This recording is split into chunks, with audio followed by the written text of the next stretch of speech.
గ్రామంలో ఎక్కడైతే వెనుకబడిన తరగతులు ఉన్నారో, బీసీలు ఉన్నారో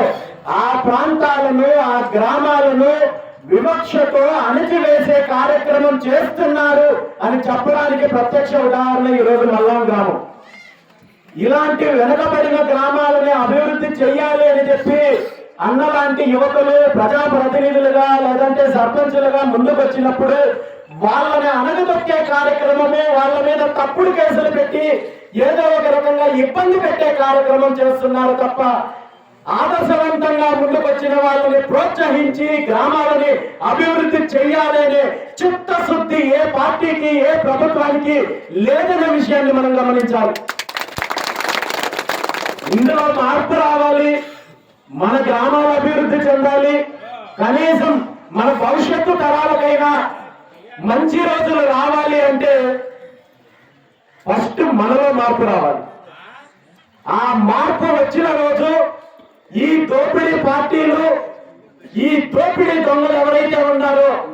వీళ్ళందరినీ ఇంటికి పంపించి ఒక సరికొత్త చైతన్యం ద్వారా మార్పు తీసుకొని వచ్చినప్పుడు ఖచ్చితంగా మన గ్రామాలు అభివృద్ధి చెందుతాయి, ఇక్కడ ఉన్న సమస్యలు తీరుతాయి. అది దేవాలయానికి సంబంధించి కావచ్చు, బడికి సంబంధించి కావచ్చు, రోడ్ల సమస్య కావచ్చు, మరో సమస్య కావచ్చు, ఇవన్నీ కూడా తీరి అన్ని రకాలుగా అభివృద్ధి దిశగా ముందుకెళ్లే అవకాశం ఉంటుంది అనే విషయాన్ని ఈ సందర్భంగా తెలియజేస్తూ,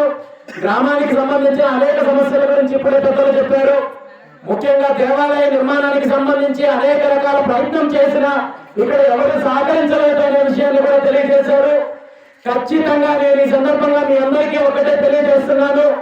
ఆ స్వామివారి ఆశీస్సులతో ఈ గ్రామంలో మీరందరి సంకల్పంతో తలపెట్టదలిచిన ఏదైతే రాముల వారి దేవాలయ నిర్మాణం ఉందో ఆ నిర్మాణం అతి తొందరగా పూర్తయ్యి స్వామివారి